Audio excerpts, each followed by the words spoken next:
Good day again, students. Still, our lesson is all about solving quadratic equations by completing the square.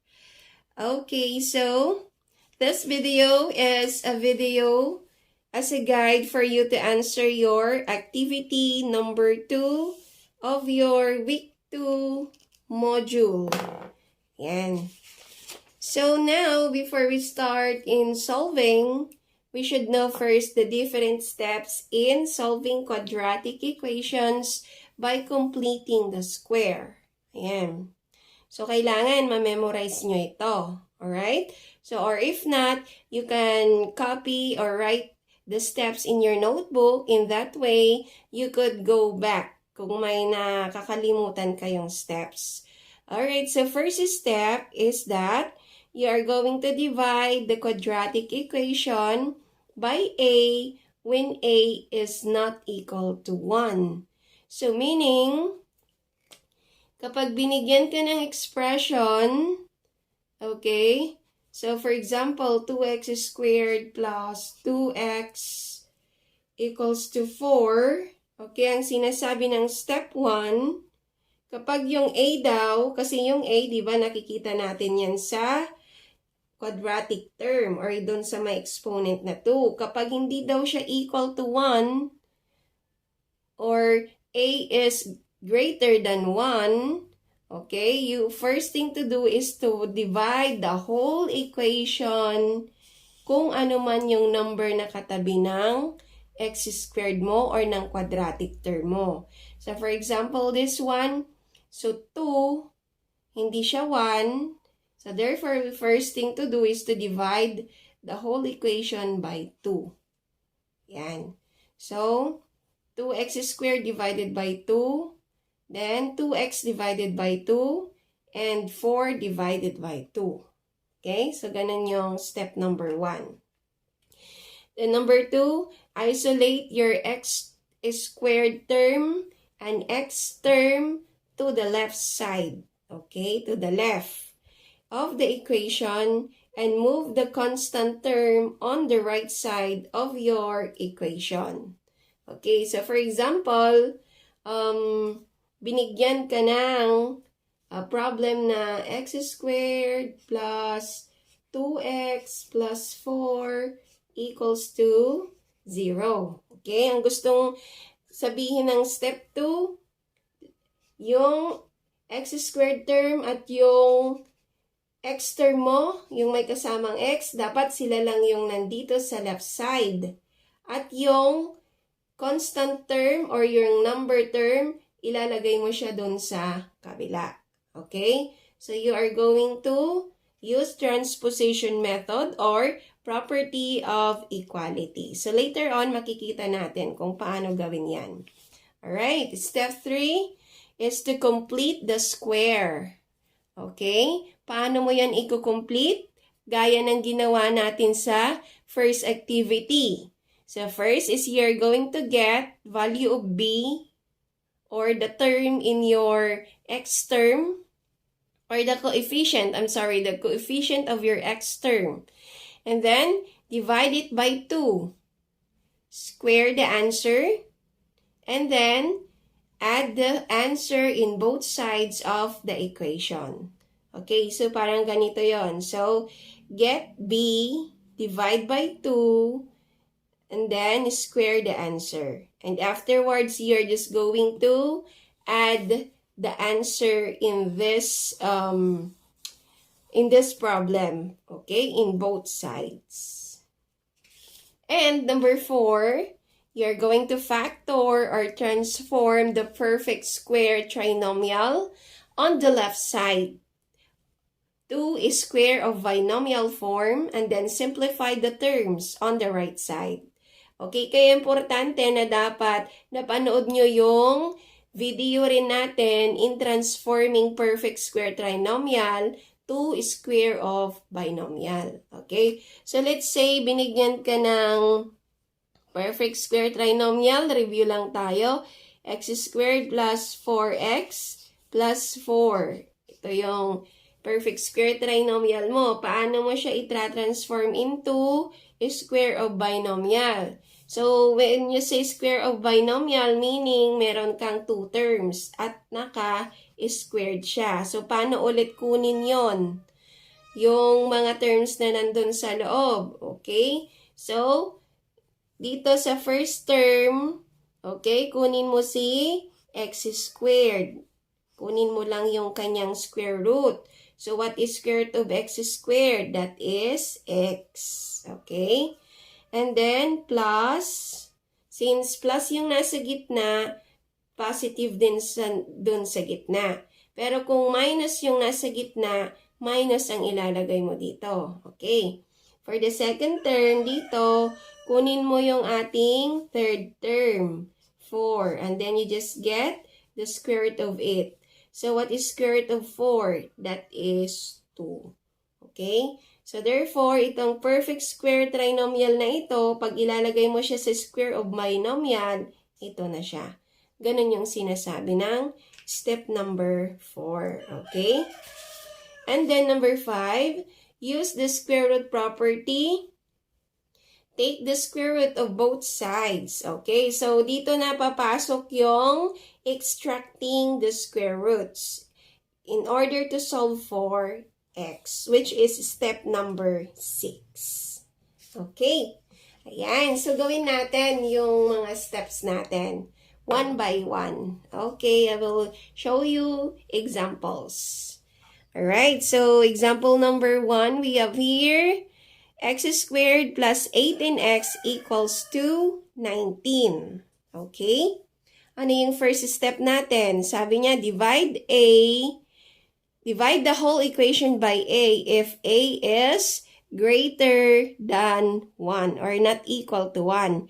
Pero dito, ang a natin or yung sa tabi ng quadratic term natin is already 1. So, there's no need to divide anything. Alright, hindi na tayo magdi-divide. Okay? So, we will be directly proceeding to step number 2. Yan. So, sabi ng step number 2, isolate x squared and x term on the left side and the constant term on the right side. Okay. So, upon checking here, naka-isolate naman na. Okay, lahat na yung x squared term natin at saka x term natin, nandito na sila sa left side. At yung constant term natin ay nandun na siya sa right side. Okay, so ganito dapat ang itsura ng iyong equation. Okay, and then, therefore, we will be proceeding directly to step number 3. Okay, so step number 3 is to complete the square. Ayan. So, what you are just going to do is copy it, x squared plus 18x plus, diba, pag magkukomplete tayo ng square, may dinadagdag tayo, both sides, plus 19 equals to 19 plus blank. Ayan. Okay, so paano natin i-complete yung square? Una, sabi niya is to copy b. Yung b natin, katabi ng x term natin. Okay, so that is positive 18. Copy. Next is divide it by 2. Ayan. Okay, dinivide natin by 2. And the answer is 9. Okay, after getting the answer, you square it. Ayan. Okay? Or, it's just the same with 9 times 9. Okay, 9 times 9 therefore is equals to 81. Okay, so therefore, ito yung ipla-plus natin on both sides. Alright. So, x squared plus 18x plus 81. And on the right side, 19 plus 81. Okay. Now, let's go to step 4. Factor or transform the expression on the perfect square trinomial to square of binomial. And on the right side, simplify. So, dito muna tayo sa left side. So, i-transform natin siya into square of binomial. So, gaya ng sinabi ko, Pag square of binomial, 2 terms lang yan. At naka-squared siya. Paano kunin yung first term? You get your first term here or the quadratic term. Ayan. Pwede mong ilagay sa baba. Square root mo siya. Okay, so that will give you an x. Since positive sa gitna, plus din dito sa gitna. Then, to get the second term, punta ka kay third term mo dito, that is 81. You get the square root. Okay, square root of 81 is simply 9. Okay? So, ito na yung square of binomial niya. Equals to, let's simplify the right term. 19 plus 81. That will give you an answer of 100. Okay. Step number 3. Number 4. Okay. Step number 5 na tayo. Sabi ng step number 5, apply square root property. Okay. Because we are now going to solve for x. So what you are going to do is to take the square root of both sides. O, naalala nyo ito? Extracting the square root. Ayan. So, square root of the binomial x plus 9 is squared is just simply x plus 9. Kung ano lang yung nasa loob. Equals to, what is square root of 100? Yes, that is positive and negative 100. So don't forget, if you use the square root property, you will be getting a positive and negative answer for your constant term. Okay. And then, we can now solve for x. Since this is positive and negative, separate natin. Okay, so x plus 9 muna equals to positive, square root of 100 is just 10. Sorry.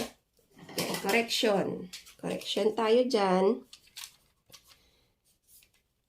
Okay, square root of 100 is just 10. Okay. So, equals to positive 10. And on the left side, yung negative naman, x plus 9 equals to negative 10. Okay, and then just simplify and solve for x. So, pag sinasolve si x, siya lang dapat ang nasa left side or nasa isang side. So, x, tanggalin natin si positive 9 by using property of equality. Use its opposite. Okay? So, positive 9, mag-minus 9 ka on both sides. Okay? So, this becomes 0.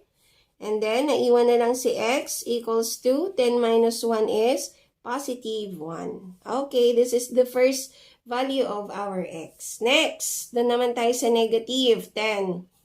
So, just the same procedure. Maiwan lang si x sa kabila, sa isang side. So, may positive 9, mag-minus 9 tayo, both sides. So, this becomes 0. So, therefore, x equals to, simplify this, negative 10 minus 9 is negative 19. Okay. So, therefore, the values of x are positive 1 and negative 19. Okay, now let's go to example number 2. So, we have here, x squared plus 12x minus 14 equals to 0. Okay, step by step, check natin kung pwedeng i-apply. So, step 1, divide the equation by a if a is greater than 1. Okay, kaya lang dito, yung a natin is equal to 1. So, no need to divide. Okay? Step 2, isolate x squared term and x term on the left side and the constant term or number term on the right side. Okay. So, sa left lang yung x squared term, excuse me, at yung x term natin. At on the right side, yung ating constant term. Okay. So, nandito si constant term sa left. So, kailangan natin siyang ilipat sa right muna. Okay? So, paano natin tatanggalin yung constant term natin dito? Yes, property of equality. Ayan. So, x squared plus 12x, kailangan mag-0 siya, minus 14. So, minus yan, gawin natin yung opposite niya. So, mag-plus 14 tayo on both sides. Okay? So, this becomes 0. Alright? So, dito sa left side, ang naiwan na lang ay si x squared plus 12x. Okay, gaya ng sinabi ng step 2. Equals to, ayan, so nandito na si 14. Nasa right side na siya. Okay. Now, let's go to step 3. Complete the square. Alright. So, complete the square. Okay, so therefore, magpla-plus tayo both sides. Okay. So, paano ulit i-complete yung square?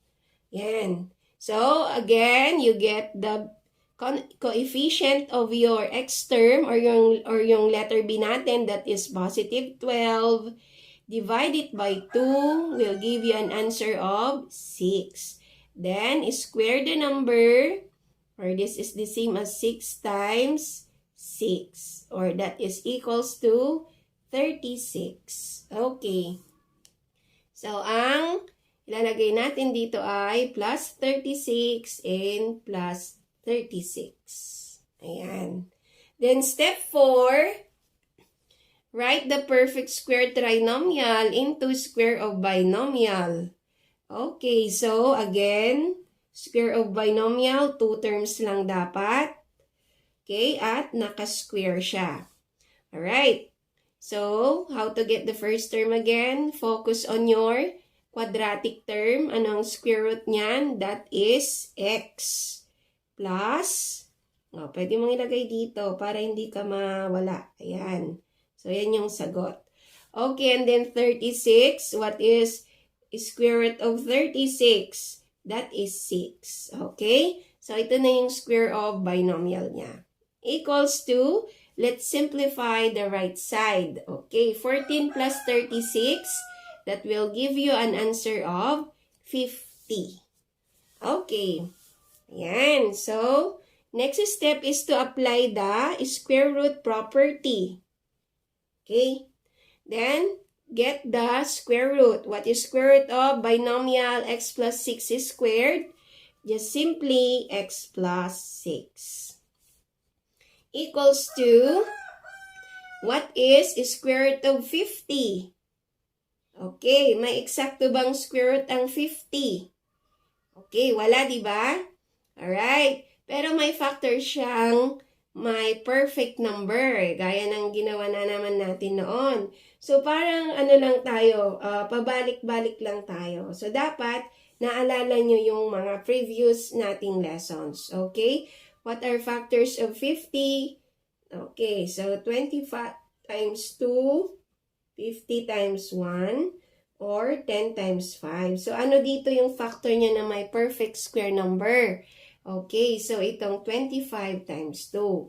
So, equals to square root of 25 times square root of 2. Okay? So, therefore, simplify muna natin yung sa right side.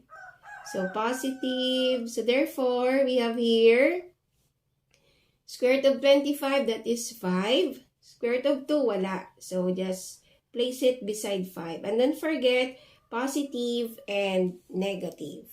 Ayan. So, ginawa natin yung process na ganito kasi yung 50 natin is not a perfect square number. Pero kung perfect square number siya at may nakuha kang exact value, then no need to do this. Okay? Yan. And then, since positive and negative, separate natin yon. So, x plus 6 equals to positive 5 square root of 2. And on the other side is x plus 6 equals to negative 5 square root of 2. Okay. So, kailangan si x lang yung nasa left side. So, tanggalin yung katabi niya. So, therefore, property of equality ulit. So, positive 6, mag-minus tayo para mag-0. Both sides. Okay? Ayan. So, 5 square root of 2 minus 6. So, this becomes 0. Okay. So, in the left side is x. And on the right side, hindi natin to pwedeng i-combine or i-subtract dahil yung term natin dito ay may kasamang radical sign. So, ang mangyayari dyan, ikokopya mo lang siya. And that would be the answer. Okay, this is the first value of x. Okay, let's go to the negative part. So, ganun din, x plus 6, matanggal si 6. So, minus 6 tayo, both sides. Square root of 2 minus 6. And then, x equals to, okay, we cannot combine this, so just simply copy it. Okay, minus 6. So, these are the values of your x. Okay. So, alright, so let's have last example, or example number 3. So we have here 2x squared minus 12x minus 50 equals to 4. Ayan. So anong napansin nyo dito sa example natin?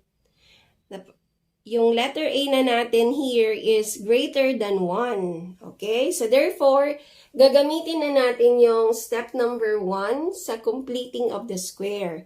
So step number 1 says that if A is greater than 1, okay, we are going to divide both sides or the whole equation by A. So, ang A natin dito ay 2. So, therefore, yun ang i-divide natin sa whole equation para ma-simplify. Ayan. So, ipakita ko lang dito sa kabilang side. Okay, so, una, yung first term muna natin, or quadratic term, 2x squared divided by 2. Yan. Then, yung x term natin, 12x divided by 2. So, lahat ng terms, dinidivide natin. Minus 50 divided by 2. At, syempre, yung nasa kabilang side din, divide mo rin ba siya by 2? Alright, and then simplify. Okay, so dito sa first term, matanggal yung 2. Ang naiwan na lang ay x squared. On the second term, 12 divided by 2, that is 6x. Okay, so maiwan si x. And then 50 divided by 2, minus 25. And 4 divided by 2 is equals to 2. Alright, so this is the simplified form. So, yan na yung gagamitin natin. So, we will just copy it here.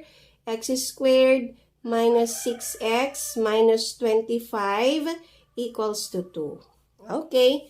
Now, let's go to step number 2. Isolate x term and, x squared term and x term on the left side and the constant term on the right side. Okay. So, nandito si constant term or yung number term, tanggalin muna natin, dapat nandun siya sa kabila.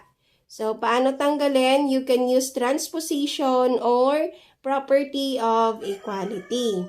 So, minus 25 yan. Para mag-0, mag-plus 25 tayo on both sides. Ayan. So, this becomes 0. And then, simplify. So, on the left, naiwan na lang yung x squared term natin at x term. Okay? And simplify sa right side, that is 27. Okay, now let's go to the third step. Complete the square. Ayan. So, therefore, pag magkukomplete tayo, meron tayong plina plus, both sides. And how we are going to complete it? Okay, get the value of b. So, dito, negative 6. Yan. Always divide it by 2. Okay. What is negative 6 divided by 2? That is negative 3. Kasi negative divided by positive is negative. And then, square the number. Yan. Or this is just the same as negative 3 times negative 3.